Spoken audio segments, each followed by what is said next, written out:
Kita juga berbarengan mengurangi jumlahnya. Bukan hanya ketika seminggu sekali kita kurangi hanya sekedar ambil dengan serok, bukan. Kita ganti air, kita bersihkan ya. Setelah itu, setelah kita bersihkan, kita kurangi jumlahnya. Satu galonnya itu 1 atau 2 ekor per galon kita kurangi. Itu harus wajib kita kurangi. Nah, setelah kita kurangi jumlahnya, kita juga harus melakukan yang berikutnya adalah penyortiran. Penyortiran ini sangat penting sekali teman-teman lakukan pada media galon, mengingat budidaya ikan lele dalam galon ini kalau kita tidak melakukan penyortiran, pertumbuhan ikan lele pasti akan besar kecil, jomplang. Assalamualaikum warahmatullahi wabarakatuh. Jumpa lagi dengan saya di channel RDM Lele Tumbuh Farm. Kali ini saya ingin menjawab pertanyaan dari salah satu penonton yang berkomentar di video saya ya, mengenai tentang Bang, kenapa saya baru awal tebar kurang lebih 1 minggu ya, itu kenapa kok ikannya pada mati. Nah, untuk teman-teman ya yang merasa gagal dalam budidaya ikan lele dalam galon ini ataupun belum berhasil ya, teman-teman silahkan simak dan tonton video saya ini sampai akhir ya. Pastikan kalau teman-teman sudah menonton video saya dari awal sampai akhir, nanti teman-teman pasti ada perkembangan ya. Yang pertama, hal apa saja sih yang harus kita perhatikan dalam budidaya ikan lele dalam galon ini supaya ikannya itu sehat, tidak sakit, dan bisa panen sampai besar ya. Yang pertama, teman-teman harus mengetahui jumlah tingkat kepadatan tebar bibit ya. Nah, masing-masing galon ini kan ada kapasitas tebarnya. Teman-teman ikuti tips dari saya ini kalau teman-teman ingin berhasil. Yang pertama, isi 1 galon ini tuh maksimal kita 15 ekor ya untuk awal tebar. Ini bukan sampai panen ya, 15 ekor itu untuk awal tebar.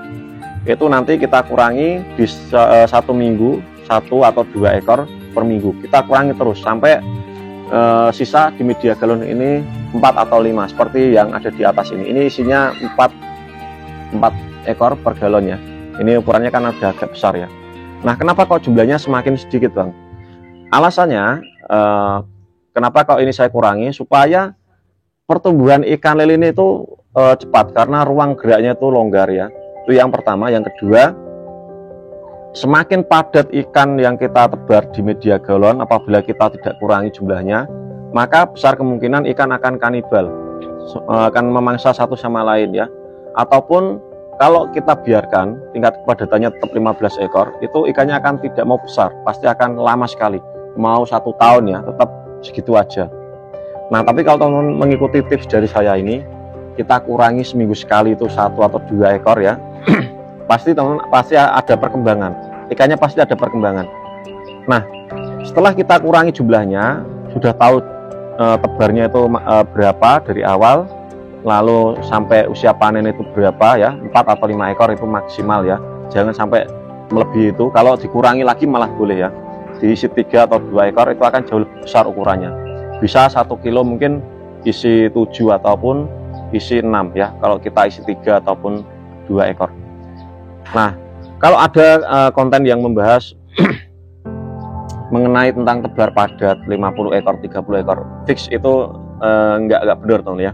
Ini bukan saya membahas channel sebelah, bukan ya, karena saya ingin memberikan edukasi yang benar-benar kepada teman-teman ya, di budidaya ikan lele dalam galon ini. Nah, selain dari itu, kalau teman-teman ingin budidaya ikan lele dalam galon, berikanlah pakan yang tepat untuk ikan tersebut. Nah, pakan yang tepat itu apa Bang? Karena banyak sekali ya dari teman-teman yang masih keliru dalam proses pemberian pakannya. Kalau pakan yang diberikan itu benar pelet ya, tapi pelet ini kan banyak sekali serinya. Ada PF, ada juga Min ya, ada juga merek-merek pakan yang banyak sekali. Berikanlah 3 jenis pakan ini, walaupun sama-sama pelet ya. Untuk awal tebar, ini teman-teman dicatat ya, atau ambil pulpen supaya tidak keliru ataupun tidak salah ketika membeli pakan. Ketika teman-teman baru tebar bibit ataupun baru beli bibit dan dimasukkan ke galon, berikanlah pakan ini ya, PF 800 ataupun PF 1000. Ini sangat rekomendasi banget di usia awal tebar sampai 1 bulan, PF 800 atau 1000 ya. Teman belilah pakan itu. Berapa kilo? Nah, kalau untuk berapa kilonya teman belilah 2 kilo dulu ya. 2 kilo kita PF 800, 2 kilo PF 1000. ya. Nah setelah pakan itu habis mungkin di 1 bulan ya, kita ganti lagi di pakan min 1. Pokoknya kalau sudah 1 bulan usianya kita ganti pakan min 1. Teman-teman harus dicatat ini ya, jangan sampai keliru, min 1. Nah kenapa kok harus min 1? Karena protein untuk ikan di usia LBG seperti ini ya, ini kan saya kasih pakan min 1 LBG, ini LBG remaja ya, LBG remaja ini pakannya itu min 1. Nah kalau kita tetap menggunakan pakan min 3 min 3 itu akan dari awal tebar min 3 walaupun ukurannya agak besar ya. Nah kalau teman-teman kan kadang kan seperti ini, wah ini loh pakannya itu besar ya, ini awet ya, jadi ikan makan 1 aja udah kenyang. Tapi yang teman-teman tidak diketahui adalah kalau ikannya itu memakan pakan yang proteinnya rendah, pertumbuhannya akan lama ya. Nah maka dari itu teman-teman saya sarankan di usia 1 bulan pertama itu 0 sampai 1 bulan kita kasih pakan PF 800 atau 1000. Di usia 1 bulan sampai 2 itu kita kasih pakan min ya. Lalu 1 bulan kemudian kita ganti pakan min 2, min 1 lalu min 2. Udah sampai mentok sampai min 2 aja, jangan min 3. Min 3 ini hanya untuk ikan-ikan yang mungkin ukurannya jumbo-jumbo ya. Teman-teman jangan memberikan pakan itu ya. Nah, selain dari itu, ini poin penting yang harus teman-teman ketahui kalau teman-teman ingin berhasil budidaya ikan lele dalam galon. Tempatkan media galon teman-teman itu di tempat yang teduh. Nah, ada juga yang bertanya, Bang, bagaimana kalau saya tempatkan di dalam rumah? Nah, itu malah bagus, malah bisa. Ada juga yang bertanya seperti ini teman ya, Bang, untuk ikan lele yang saya budidayakan di media galon itu kok kenapa ketika awal tebar itu warnanya hitam, tapi setelah saya budidayakan itu warnanya kok agak pucat? Itu kenapa?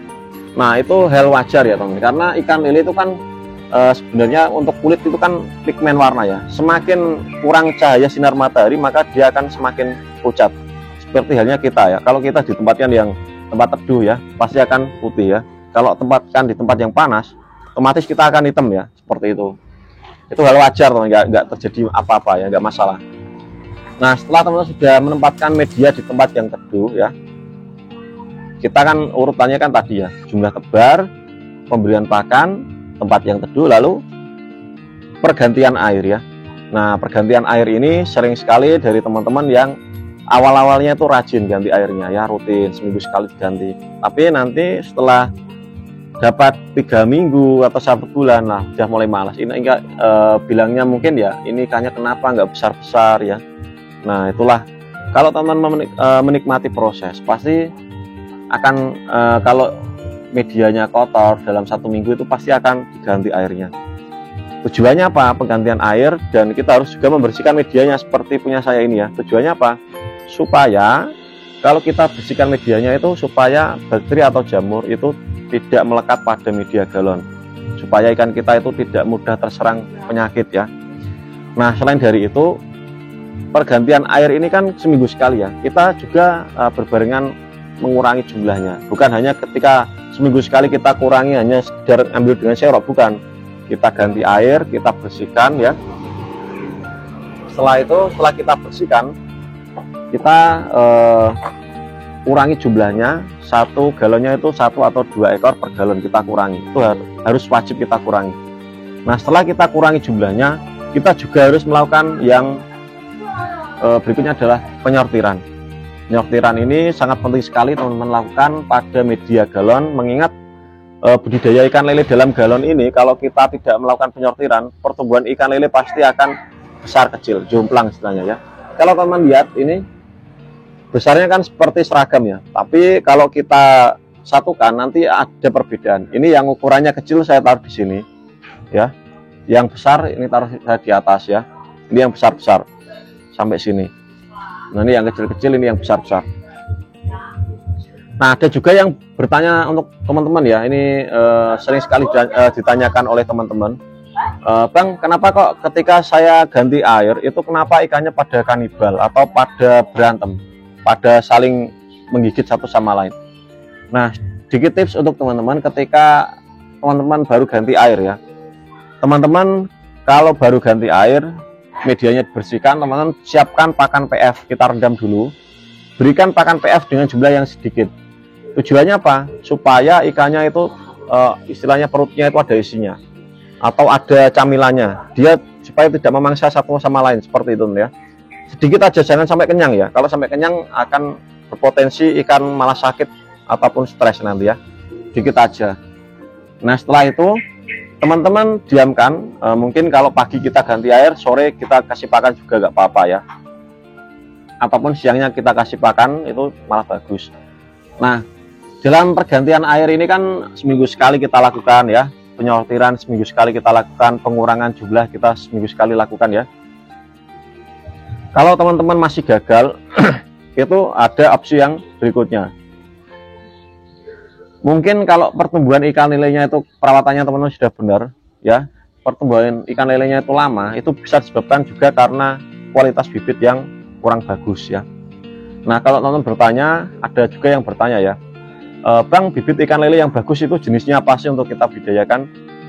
Mutiara, sangkuriang, atau jumbo? Nah sebenarnya untuk mengenai jenis itu semuanya hampir sama ya teman-teman, tapi kalau saya pribadi itu budidayanya tuh di jumbo sama di sangkuriang ya. Terkadang saya silangkan karena saya kan juga pelaku pembenihan ya, budidaya pembenihan ikan lele. Nah untuk bibit itu sama aja teman ya. Kenapa yang membedakan bibit itu kualitasnya jelek itu kadang kan sortiran yang terakhir, ataupun bibitnya itu sering sakit ketika dirawat ya, itu bibit yang kurang bagus. Nah mungkin sampai sini teman-teman sudah paham ya. Dan apabila ada pertanyaan untuk teman-teman, silahkan tanyakan di video saya ini ya, mengenai tentang budidaya ikan lele baik di media galon ataupun di kolam ya. Oke, sekian video dari saya, semoga video ini bermanfaat, dan apabila ada suatu kesalahan kata dalam video saya mohon maaf yang sebesar-besarnya kepada teman-teman ya. Video ini saya akhiri dengan kata assalamualaikum warahmatullahi wabarakatuh. Salam tani ikan Nusantara, salam sukses selalu teman-teman ya. Oke, terima kasih.